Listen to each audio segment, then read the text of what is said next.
আমার নবী নাবাতাতের জন্য রহমত, আমার নবী হাইওয়ানাতের জন্য রহমত, আমার নবী মানুষের জন্য রহমত, আমার নবী পুরুষের জন্য রহমত, আমার নবী নারীর জন্য রহমত, আমার নবী শিশুর জন্য রহমত, আমার নবী কিশোরের জন্য রহমত, আমার নবী নওজওয়ানের জন্য রহমত, আমার নবী বৃদ্ধের জন্য রহমত। এই পৃথিবীর মধ্যে যত সৃষ্টি আছে সব সৃষ্টিকুলের জন্য আল্লাহ তিনার হাবিবকে রহমত স্বরূপ পাঠাইছে। जहां तक है रबूबियत खुदा की, वहां तक है नबूवत मुस्तफा की। এ পৃথিবীর সব কিছুর জন্য আল্লাহ তিনার হাবিবকে রহমত করে পাঠাইছে। এই পৃথিবীর মধ্যে শুধু মানুষ আমাদের নবীজিকে ভালোবাসতেন না, আল্লাহর যত সৃষ্টি আছে সব কিছু আল্লাহর হাবিবকে ভালোবাসছেন। আল্লাহর হাবিবকে পানিও ভালোবাসছেন, আগুনও ভালোবাসছেন, আল্লাহর নবীকে চন্দ্রও ভালোবাসছেন, সূর্যও ভালোবাসছেন, আল্লাহর নবীকে গাছেও ভালোবাসছেন, পশুও ভালোবাসছেন। এখন আপনি বলতে পারেন পানি কিভাবে আল্লাহর নবীকে ভালোবাসছেন? আম্মাজান আমেনা বলেন, আমার পুত্র মুহাম্মদ যখন আমার গর্ভের মধ্যে ছিল, আমি যখন মুহাম্মদকে গর্ভে নিয়ে কুফের কিনারায় বসতাম, আমার সন্তান মুহাম্মদের সম্মানে কূপের পানি নিচ থেকে কূপের মুখে উঠে যাইতো। আমার গোত্রের লোকেরা বলতো, আমেনা তুমি যতক্ষণ পর্যন্ত কূপের কিনারে থাকো, কূপের পানি নিচ থেকে তোমার সম্মানে উপরে উঠে যায়। ওগো আমেনা, তুমি কূপের কিনারা থেকে সরিও না, তুমি কূপের কিনারে দাঁড়ায় থাকো। প্রয়োজনে তোমার পানি ভর্তি পাত্রগুলো আমরা তোমার বাড়িতে পৌঁছায় দিয়ে আসবো, যাতে তোমার কোনো কষ্ট না হয়। তারপরেও তুমি কূপের কিনারে দাঁড়াও। পানিও আল্লাহর নবীকে ভালোবাসছে, আগুনও আমার নবীকে ভালোবাসছেন। শত সহস্র বছর ধরে প্রজ্বলিত আগুন, যেটা পারস্যের বাদশারা দীর্ঘদিন প্রচেষ্টা করে নিভাইতে পারে নাই। 570 খ্রিস্টাব্দে রবিউল আউয়াল মাসে শ্রবে সাদেকের সময় যখনই নবুয়তের প্রদীপ প্রজ্বলিত হয়েছে, আল্লাহর হাবিবের সম্মানে শত সহস্র বছরের প্রজ্বলিত অগ্নিকুণ্ড আমার নবীর সম্মানে নিজে নিজে নিভে গেছে। আগুনও আমার নবীকে ভালোবাসছে, চন্দ্রও আমার নবীকে ভালোবাসছেন। আমার নবী চন্দ্রের দিকে ইশারা করে বলছে, ওয়ান শাক্কাল কামার, টুকরা হয়ে যাও। আল্লাহর হাবিবকে ভালোবাসার কারণে, আল্লাহর রাসূলকে চন্দ্র ভালোবাসার কারণে আল্লাহর হাবিব ইশারা করা মাত্র চন্দ্র 2 টুকরা হয়ে 2 দিকে সরে গেছে। সূর্য আমার রাসূলকে ভালোবেসেছেন।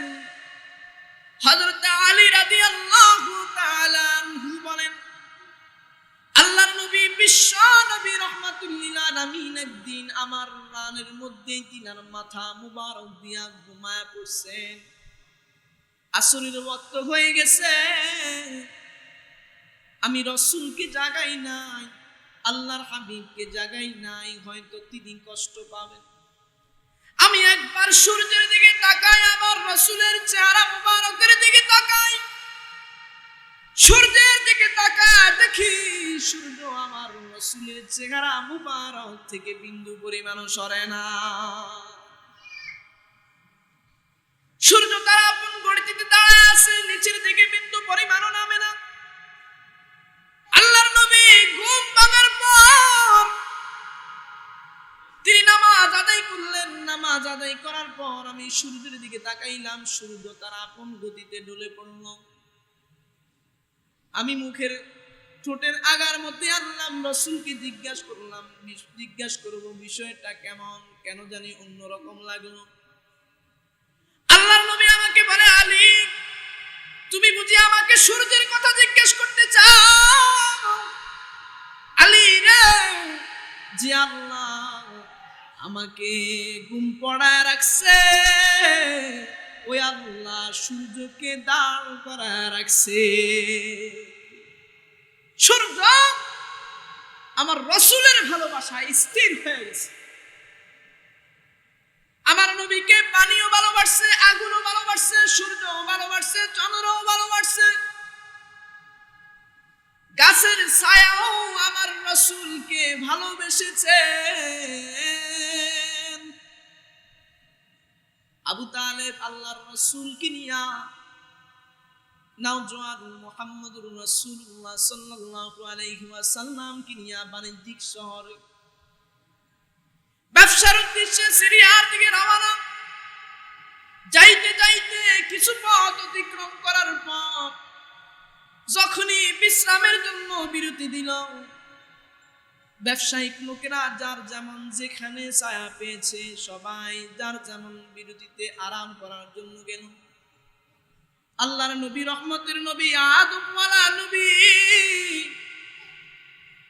নবীজি মুরব্বীদের সম্মানে ছায়া মুরব্বীদেরকে ছেড়ে দিলেন, দূরে এক জায়গায় গিয়ে বসলেন যেখানে ছায়া ছিল না।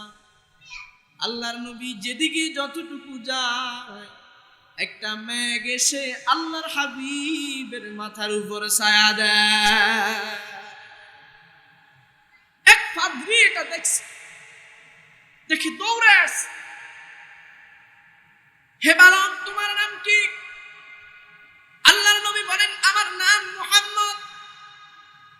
তোমার আব্বার নাম কি? আমার আব্বার নাম আব্দুল্লাহ। তোমার মায়ের নাম কি? আমার মায়ের নাম আমিনা।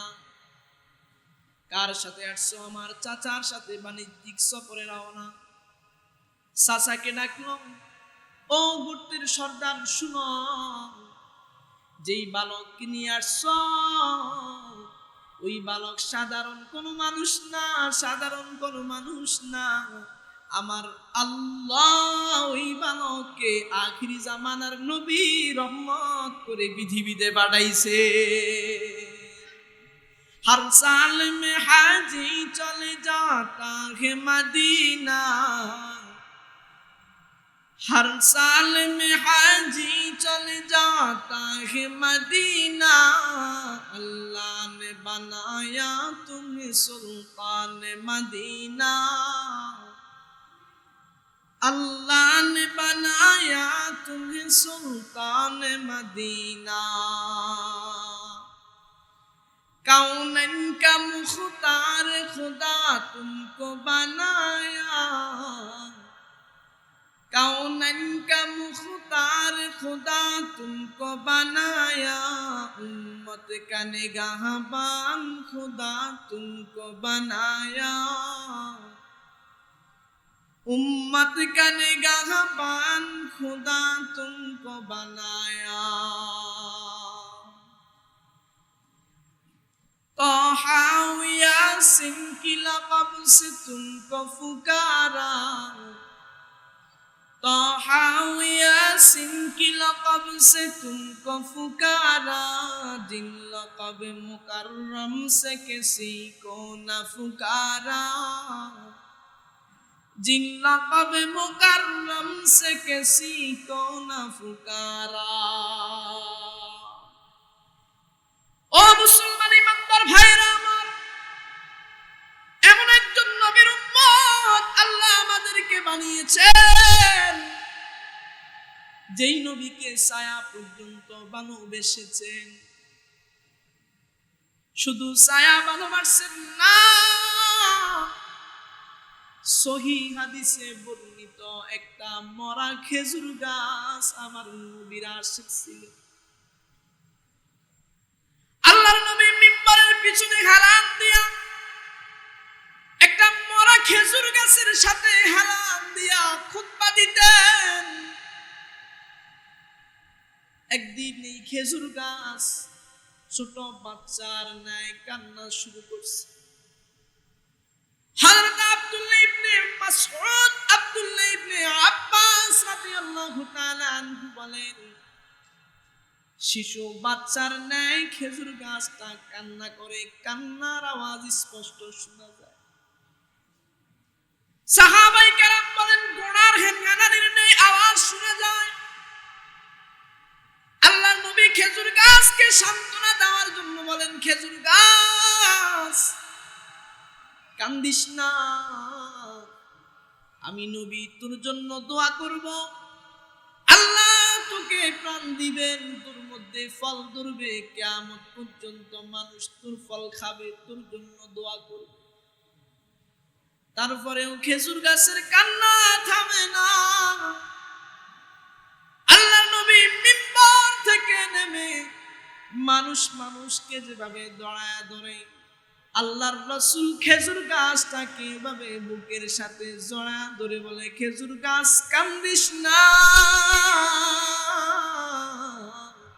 ওয়াদা দিলাম আমার সাথে তুই একসাথে জান্নাতে যাবি। মক্কা এবং মদিনাতে অসংখ্য নবীদের কবর আছে, হাজার হাজার নবীদের কবর আছে। মক্কাতে হযরত ইসমাঈল আলাইহিস সালাতু ওয়াস সালামের কবর আছে, কিন্তু সাইনবোর্ড নাই। জান্নাতুল বাকির মধ্যে একটা কবর আছে, কবরের উপর একটা সাইনবোর্ড আছে, উস্তুনানে হান্নানা। দেখছেন কেউ? আজি সাহেব কেউ আছে? উস্তুনানে হান্নানা একটা সাইনবোর্ড আছে। এটা কোনো ব্যক্তির কবর না, এটা এই মরা খেজুর গাছের মাজার। সুবহানাল্লাহ বলেন না। আশিকে রাসূল খেজুর গাছ, একটা খেজুর গাছ যদি রাসূলের প্রেমে আসক্ত হতে পারে, রাসূলের প্রেমে নিবেদিত প্রাণ হতে পারে, আমরা তো মানুষ হয়ে আমরা ভালোবাসার বহির প্রকাশ কতটুকু ঘটালাম। এজন্য আমার ভাইয়েরা, রাসূলকে সারা পৃথিবীর যত মাখলুক আছে সব মাখলুক ভালোবাসে। আমি আর আপনিও ভালোবাসার দাবিদার। কতটুকু ভালোবাসার দাবিদার? বহু সুন্নি আছে শুধু জিলাপি খাওয়ার আশিক, রাসূলের আশিক এখনো হতে পারে না। সুন্নতের দাবিদার খুব কম মানুষ। আমরা অনেকেই ভাবি লম্বা টুপি, লম্বা দাড়ি, টুপি, লম্বা জামা, এটা তো হুজুরদের পোশাক। আসলে কি এটা হুজুরদের পোশাক? এই সুন্নতি দাড়ি কার? আরো জোরে বলেন কার? এটা আল্লাহর রাসূলের সুন্নাত। এই টুপি আল্লাহর রাসূলের সুন্নাত। এই জামা আল্লাহর রাসূলের সুন্নাত। আপনি বলতে পারেন হুজুর জুব্বা পরা এটাই কি সুন্নাত? না রে বন্ধু, জুব্বা পরা এটাই সুন্নাত না। নিজ পোশাক পরা, লম্বা জামা পরা এটা আল্লাহর রাসূলের সুন্নাত। ও বন্ধু, যতই মুখে দাবিদার হও, যদি তুমি কাজে পরিণত না করতে পারো, জীবনের সাথে রাসূলুল্লাহর সুন্নাতগুলোকে ফিট করতে না পারো, তুমি সারা দিন কেন সারা জনম পর চিল্লাইলেও আল্লাহর আদালতে তুমি আশিকে রাসূল হতে পারবা না। সুন্নতের দাবিদার হতে হবে। আল্লাহর নবী বলেন, মান আহাব্বা সুন্নতি ফাকাদ আহাব্বানি, মান আহাব্বানি কানা মাই ফিল জান্নাহ। যে আমাকে মুহাব্বত করতে চায়, মান আহাব্বা সুন্নতি, যে আমার সুন্নাহকে মুহাব্বত করে, মান আহাব্বা সুন্নতি ফাকাদ আহাব্বানি, যে আমার সুন্নাহকে মুহাব্বত করে সে আমি নবীকে মুহাব্বত করে। আর যে আমি নবীকে মুহাব্বত করে, কানা মাই ফিল জান্নাহ, আমার এমন উম্মত আমি নবীর সাথে একসাথে জান্নাতে যাবে। এজন্য বেশি বেশি করে সুন্নতের আমল করতে হবে। শুধু দাড়ি টুপি লম্বা জামা রাখলাম এটাই রাসূলের সুন্নাহ না। হালাল খাওয়া এটাও রাসূলের সুন্নাহ। সত্য বলা এটাও রাসূলের সুন্নাহ। মানুষকে ধোঁকা না দেওয়া এটাও রাসূলের সুন্নাহ। মানুষকে তার হক বুঝায়া দেওয়া এটাও রাসূলের সুন্নাহ। আল্লাহর রাসূলের 63 বছরের জিন্দেগিটা তো এমন যেই জিন্দেগিতে বিন্দু পরিমাণও কোনো মানুষ আল্লাহর নবীর দ্বারা কষ্ট পায় না। এমন জীবন হতে হবে, ইত্তেবা এমন ভাবে করতে হবে। আমার ভাইয়েরা, শুধু মুখে দাবিদার করে সুন্নি হওয়া যায় না, আশিক রাসূল হওয়া যায় না। আল্লাহর রাসূলের সুন্নতের উপর আমল করতে হবে, সুন্নতের উপর নিজের জীবনকে সাজাইতে হবে, সুন্নতের উপর নিজের পরিবারকে সাজাইতে হবে, সুন্নতের উপর নিজের সন্তানকে তাশকিল করতে হবে, সুন্নতের উপর নিজের ছেলেকে তাশকিল করতে হবে, সুন্নতের উপর নিজের মেয়েকে তাশকিল করতে হবে। এখন তো বহু হাজী সাহেব এমন আছে নিজে নামাজ পড়তে পড়তে কপাল ক্ষয় করে ফেলে, তার সন্তান যারা আছে এরা নামাজ তো পড়ে না, সমাজের যত কুকর্ম আছে সব কিছুর সাথে সম্পৃক্ত আছে না নাই? শুধু আপনি একলা নামাজ পড়বেন, একলা নামাজ পড়ে আপনি জান্নাতে যাবেন, একা একা চলে যাবেন। আল্লাহর জান্নাত এত সোজা। আপনি নিজে যেমন আমল করবেন, আপনার মাথা হাতে যারা আছে, আপনার জিম্মাদারিতে যারা আছে, অবশ্যই তাদেরকে আমলের প্রতি উদ্বুদ্ধ করতে হবে।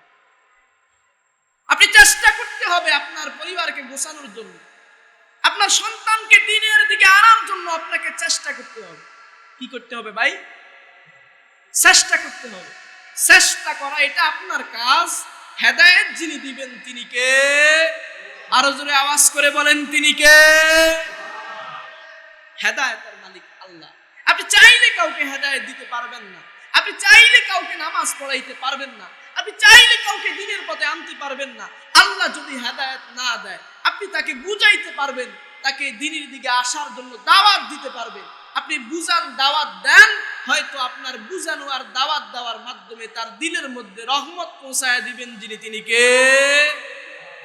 আল্লাহ আমাদেরকে তৌফিক দান করেন, আমিন।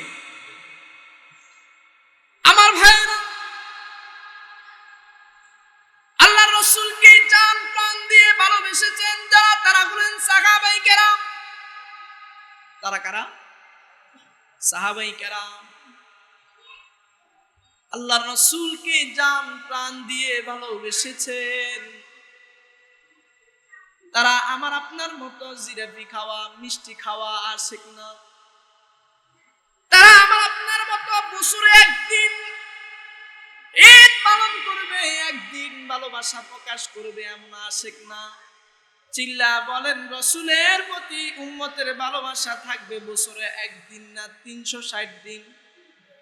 আরো জোরে বলেন, শুধু 360 দিন না, রাসূলের প্রতি ভালোবাসা থাকবে মৃত্যুর আগ মুহূর্ত পর্যন্ত। সাহাবায়ে কেরাম আল্লাহর রাসূলকে কেমন ভালোবেসেছেন?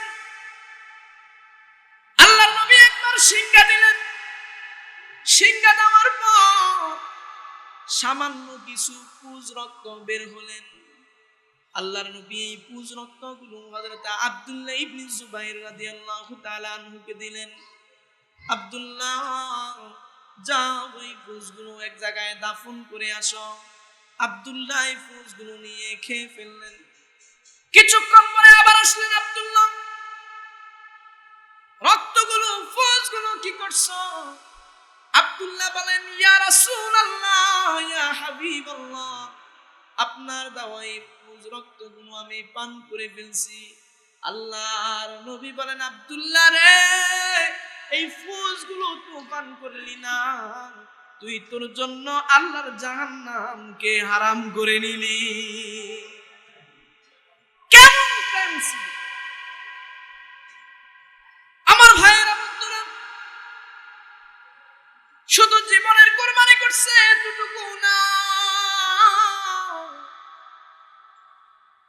উহুদের যুদ্ধে আল্লাহর রাসূল সাল্লাল্লাহু আলাইহি ওয়াসাল্লাম যখন আক্রান্ত হয়ে পড়ছেন, বেঈমানের অতর্কিত হামলায় সাহাবায়ে কেরাম এক একজন এক এক দিকে ছুটাছুটি করতে লাগলো। বেঈমানের অতর্কিত হামলায় আল্লাহর নবীর মাথা মুবারক দিয়া লোহার দুইটা কড়া ঢুকে গেছে। এই ভয়ঙ্কর পরিস্থিতি দেখে দৌড়ে আসছেন হযরত আবু বকর সিদ্দিক রাদিয়াল্লাহু তাআলা, দৌড়ে আসছেন উবাইদুল্লাহ ইবনুল জাররাহ। হযরত আবু বকর রাসূলের মাথা থেকে লোহার মুকুট বের করার জন্য, লোহার কড়াগুলো বের করার জন্য যখন আগায় গেল, তখন উবাইদুল্লাহ ইবনুল জাররাহ রাদিয়াল্লাহু তাআলা বলেন, ভাই আবু বকর, তুমি তো রাসূলের অনেক বড় বড় খেদমত করেছ, ও ভাই আমাকে অল্প সময়ের জন্য আল্লাহর রাসূলের খেদমত করার সুযোগ দাও। হযরত উবাইদুল্লাহ ইবনুল জাররাহ রাদিয়াল্লাহু তাআলা আনহু আল্লাহর রাসূলের মাথা বের করে ঢুকা লোহার আংটাটা দাঁত দিয়া, কাঁচা দাঁত দিয়া এমন ভাবে জোরে টান মারছে, টানের পেশারে তিনার কাঁচা একটা দাঁত ভেঙে পড়ে গেছে। আল্লাহর রাসূলের মুহাব্বতে তিনি বিন্দু পরিমাণ ভ্রুক্ষেপ করে না। আল্লাহু আকবার বলেন না। একটা বের করছেন, আরেকটা বের করার জন্য আবার ধরে কামড় দিলেন। কামড় দিয়ে চাপ দিয়ে যখন লোহার আংটাটা বের করতে গেলেন, তিনার আরেকটা দাঁত ভেঙে ফেললেন। দাঁত ভেঙে রক্ত বের হচ্ছে। রক্তের প্রতি, দাঁতের প্রতি মায়া না করে আল্লাহর রাসূলের মাথা মুবারক দিয়া রক্ত পড়তেছে, এটা দেখে কান্নায় জর্জর হয়ে গেছে। এটা ছিল নবী প্রেম। শুধু জান দিয়া মুহাব্বত করছে এটা না, আল্লাহর রাসূলের ভালোবাসায় সাহাবায়ে কেরাম নিজের জীবনের সর্বোত্তম বিসর্জন দিয়েছে। এখন তো রাসূলের ভালোবাসায় যদি কখনো বেঈমান, কোন মুনাফিক, কোন নাস্তিক ব্লগার আমার রাসূলের ইজ্জতের বিরুদ্ধে কথা বলে, আমার রাসূলের বিরুদ্ধে বিরুদ্ধাচরণ করে, আমরা এমন আশিকে রাসূল ঘরের মধ্যে শুয়ে থাকি, আওয়াজ করি। বাস্তব না অবাস্তব? আমরাও দাবি করি আশিকে রাসূল। সাহাবায়ে কেরাম ছিলেন না আশিকে রাসূল? তারা কেমন আশিক ছিলেন, আমরা কেমন আশিক? তাদের জীবনের সাথে আমাদের জীবনটা একটু মিলায় দেখেন। আমার ভাইয়েরা, সাহাবায়ে কেরাম শুধু জীবন দিয়ে ভালোবাসেন না, না, আল্লাহর রাসূলের ভালোবাসায় সাহাবায়ে কেরাম জানও দিবেন, মালও দিবেন। জানও দিবেন, মালও দিবেন। হযরত আবু বকর, হযরত ওমর আল্লাহর রাস্তায় সব সময় দেওয়ার জন্য প্রতিযোগিতা করতেন। কি করতেন? আরো জোরে বলেন, কি করতেন? নবম হিজরি গজওয়ে তাবুকের জন্য আল্লাহর নবী সাহাবায়ে কেরাম থেকে নাম চাইলেন। যার যার সামর্থ্য অনুযায়ী আল্লাহর রাস্তায় দান করতে লাগলেন। আবু বকর এনামের জন্য বাড়ির দিকে গেলেন, ওমরও গেলেন। ওমর মনে মনে ভাবলেন, আজকে বুঝি আমি সুযোগ পাবো ওমরের, আবু বকরের চাইতে আমি আগায় যাব।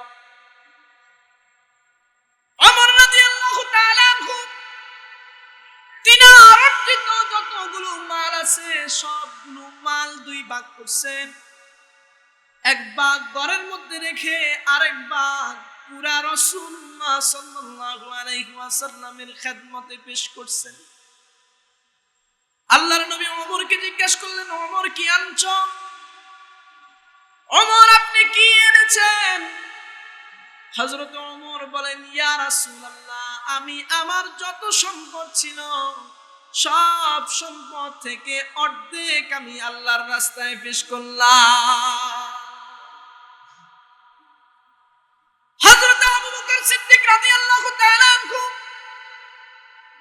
তিনার ঘরের মধ্যে যা ছিল সব পাত্রগুলো, যতগুলো সামান ছিল, যত আসবাব ছিল, সবগুলো একটা ব্যাগের ভিতরে লুকায়া আল্লাহর রাসূলের দরবারে নিয়ে আসলেন।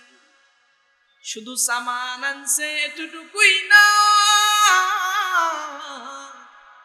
ঘরের খেজুর গাছের বেড়ার ভিতরে আওয়াজ দিয়া দিয়া, থাপ্পড় দিয়া দিয়া দেখছে কোন সুই বাকি আছে কিনা। কারণ একটা সুইও যদি আল্লাহর রাস্তায় পেশ করতে পারে, আল্লাহর রাস্তায় মুজাহিদ ভাইদের কাজে লাগবে। কেমন ছিলেন আবু বকর? ব্যাগ নিয়ে আল্লাহর রাসূলের খেদমতে পেশ করলেন। হযরত ওমরকে আল্লাহর নবী জিজ্ঞেস করলেন, ওমর কি এনেছেন? হযরত আবু বকর সিদ্দিক রাদিয়াল্লাহু তাআলা আনহুকে জিজ্ঞেস করলেন, আবু বকর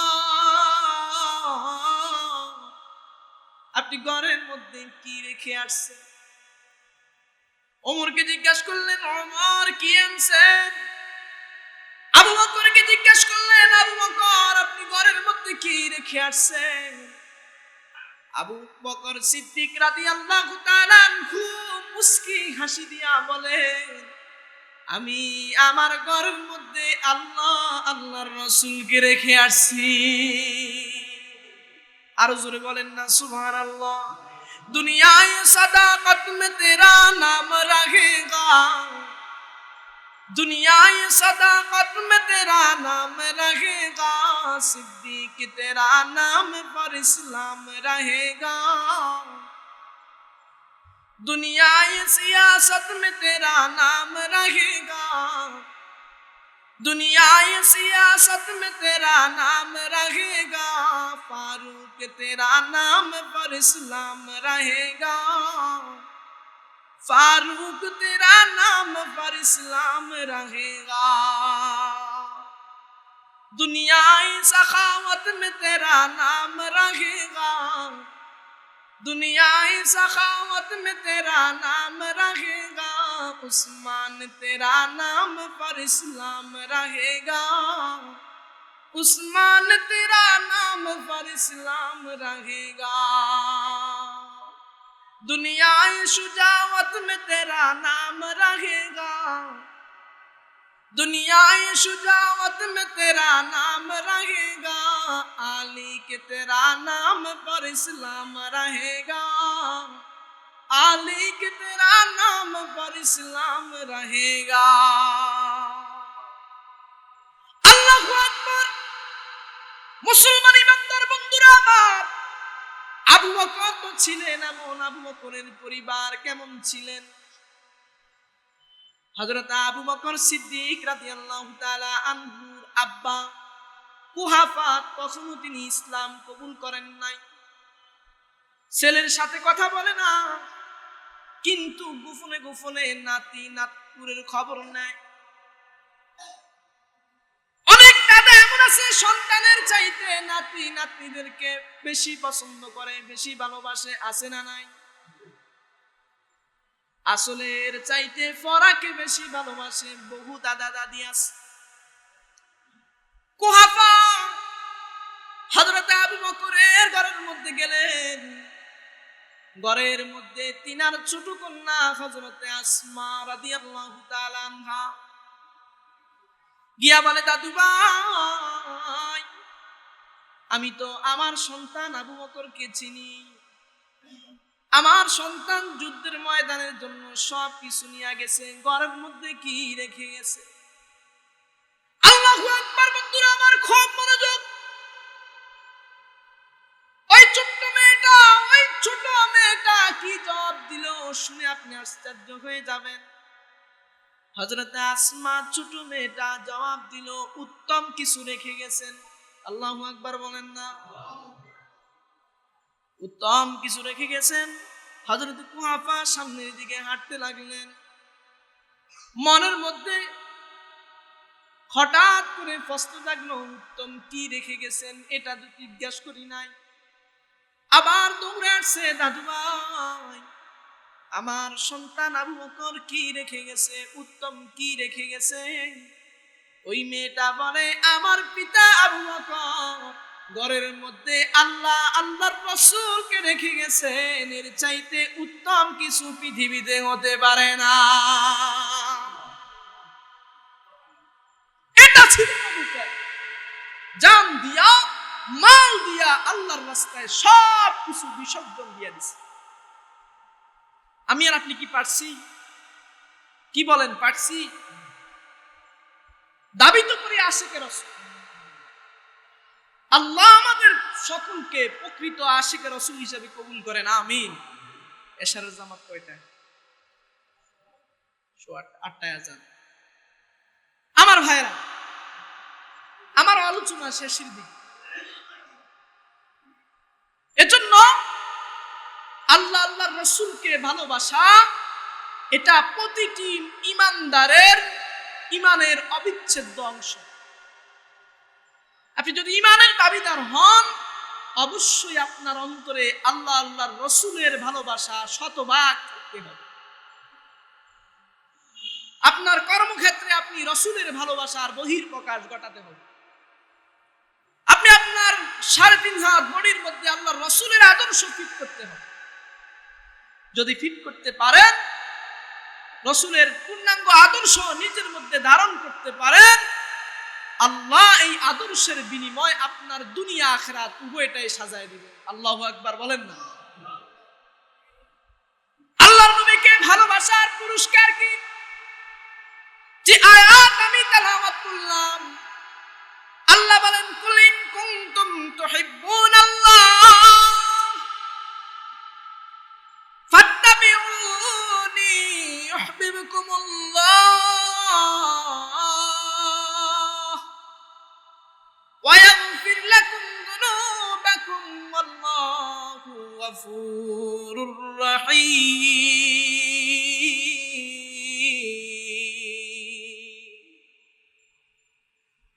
আল্লাহ বলেন, ওগো নবীজি তামাম পৃথিবীর মানুষদেরকে জানায় দেন, ইন কুনতুম তুহিব্বুনাল্লাহ, তারা যদি আমি আল্লাহকে ভালোবাসতে চায়, তারা যদি আমি আল্লাহকে মুহাব্বত করতে চায়, তারা যদি আমি আল্লাহকে ভালোবাসতে চায়, ফাত্তাবিউনি, তারা যেন আপনি নবীর তাআত করে, অনুগত করে, অনুসরণ করে। ওগো নবীজি তারা যদি আপনার অনুগত করে, অনুসরণ করে, আমি আল্লাহ তাদেরকে পুরস্কার দিব 2টা। কয়টা? আরো যদি বলেন কয়টা? যদি আল্লাহর রাসূলের ইত্তেবা করে তার জন্য পুরস্কার হলো 2টা। 1 নম্বর পুরস্কার হলো রব্বুল আলামিন বলেন, ইউহিব্বুকুমুল্লাহ, আমি আল্লাহ আমার ওই বান্দাকে আমি ভালোবাসবো। রাসূলের অনুকরণ অনুসরণ করলে ভালোবাসবেন কে? আরো জোরে বলেন, ভালোবাসবেন কে? 1 নম্বর পুরস্কার হলো আল্লাহর রাসূলের ইত্তেবা যিনি করবেন তিনাকে ভালোবাসবেন আমার আল্লাহ। 2 নম্বর পুরস্কার হলো ওয়ায়াগফির লাকুম যুনুবাকুম, আমি আল্লাহ যেই বান্দাকে ভালোবাসবো ওই বান্দার আমলের মধ্যে, আমলনামার মধ্যে গুনাহ থাকবে এটা হতে পারে না। আমি আল্লাহ ভালোবাসিয়া আমার ওই বান্দা বান্দীদের সব গুনাহগুলো ক্ষমা করে দিব। আল্লাহর রাসূলকে ভালোবাসলে 2টা পুরস্কার। 1 নম্বর পুরস্কার হলো স্বয়ং আল্লাহ ভালোবাসবেন, 2 নম্বর পুরস্কার হলো আল্লাহ ভালোবেসে তার জীবনের সব গুনাহ মাফ করে দিবেন। আর যিনি আল্লাহর রাসূলকে ভালোবাসবেন, এই আশিককে আল্লাহর রাসূল দুনিয়াতে কোনো না কোনো ভাবে দেখা দিবেন। হয়তো তিনার কপালে আল্লাহ রাব্বুল আলামিন বাইতুল্লাহ জিয়ারত নসিব করে দিবেন, মদিনা মুনাওয়ারা নসিব করে দিবেন।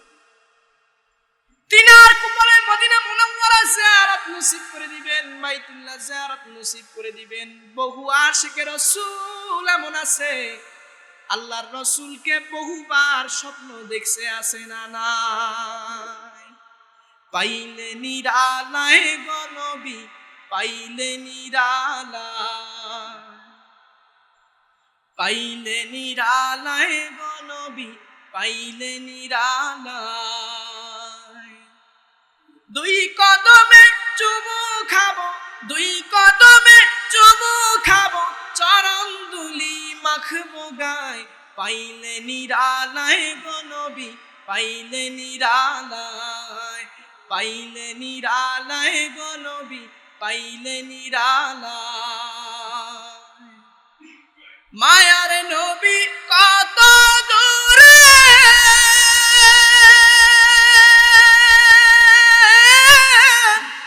লোহিত সাগরের তীরে, মদিনার ওই সোনার ঘরে, মদিনার ওই সোনার ঘরে থাকেন তিনি সর্বদাই, পাইলে নিরালায় গো নবী, পাইলে নিরালায়, পাইলে নিরালায় গো নবী, পাইলে নিরালায়। দুই কদমে চুমু খাবো, দুই কদমে চুমু খাবো, চরণ দুলি মাখবো গায়, পাইলে নিরালায় গো নবী, পাইলে নিরালায়, পাইলে নিরালায় গো নবী, পাইলে নিরালায়। আল্লাহর রাসূলকে যদি আপনি ভালোবাসতে পারেন, দুনিয়াতে কোনো না কোনো ভাবে আল্লাহর রাসূল আপনার সাথে স্বপ্ন যোগে হলো দেখা দিবেন। আল্লাহর রাসূলকে যদি আপনি ভালোবাসতে পারেন, আমার আল্লাহ আপনার কপালে মদিনা মুনাওয়ারা জিয়ারত নসিব রাখবেন। আল্লাহর রাসূল বলেন, মান যারা কবরি ওয়াজাবাত লাহু শাফাআতি, আমার যে সমস্ত উম্মত আমি নবীর রওজা জিয়ারত করলো, ডাইরেক্ট ইনডাইরেক্ট আমার জিয়ারত যার নসিব হলো, আমি নবীর জন্য কাল কিয়ামতের মাঠে এমন উম্মতের জন্য সুপারিশ করা ওয়াজিব হয়ে গেছে। এজন্য আমার ভাইয়েরা, ছোট্ট একটা আমল শিখায় দেই মা বোনেরা যারা শুনতেছে, আল্লাহর রাসূলের প্রেম ভালোবাসা অন্তরে সর্বাধিক থাকার জন্য ছোট্ট একটা আমল করবেন। প্রত্যেক দিন এশারের নামাজের পরে, আপনার খাওয়া দাওয়া ব্যস্ততা সারার পরে, যখন আপনি বিছানায় ঘুমাইতে যাবেন, তখন তো আর কোনো কাজ নাই, আছে? কাজ কি? যদি সম্ভব হয় অজু করে, যদি সম্ভব হয় অজু করে আপনি ডান কাত হয়ে দোয়া পড়ে ঘুমাবেন। ঘুমানোর আগে যতবার পারেন দুরূদ শরীফ পড়তে পড়তে ঘুমাবেন। কি পড়তে পড়তে ঘুমাবেন? দুরূদ শরীফ। ছোট্ট একটা দুরূদ শরীফ পড়েন, আল্লাহুম্মা সাল্লি আলা মুহাম্মাদিন ওয়া আলা আলি মুহাম্মদ, এতটুকু বললেও দুরূদ হয়। অথবা সাল্লাল্লাহু আলাইহি ওয়াসাল্লাম, এটাও পূর্ণাঙ্গ একটা দুরূদ। আল্লাহর নবী বলেন, মান সাল্লা আলাইয়া ওয়াহিদাতান সাল্লাল্লাহু আলাইহি আশারা মাররা, যে ব্যক্তি আমার উপর একবার সাল্লাল্লাহু আলাইহি ওয়াসাল্লাম বলে দুরূদ পাঠ করে, আল্লাহ রাব্বুল আলামিন তার উপর 10 বার রহমত নাজিল করেন। সুবহানাল্লাহ। দুরূদ পাঠ করে কয়বার? একবার। রহমত নাজিল করেন আল্লাহ কয়বার? 10 বার। এজন্য আমল করব তো ইনশাআল্লাহ। আল্লাহ সুবহানাহু ওয়া তাআলা আমাদের প্রত্যেককে আশিক রাসূল হিসেবে কবুল করেন। রাসূলুল্লাহ সাল্লাল্লাহু আলাইহি ওয়াসাল্লামের ভালোবাসায় আমাদের জীবনকে উজাড় করে দেওয়ার তৌফিক দান করেন। আমিন। ওয়া আখির দাওয়ানা আলহামদুলিল্লাহি রাব্বিল আলামিন। আসসালামু আলাইকুম ওয়া রাহমাতুল্লাহি ওয়া বারাকাতুহু। একটা জরুরি এলান করি।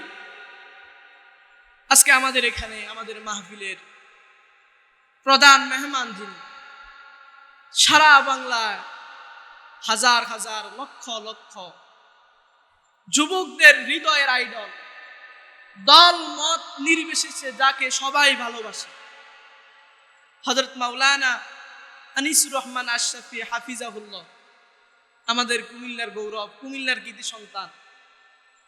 হুজুর আসবেন, এটা তো আমাদের জন্য অত্যন্ত খুশনসিবের বিষয়। কি বলেন আপনারা? হুজুরের একটা প্রোগ্রাম পাওয়া এটা অনেক বড় কিছু।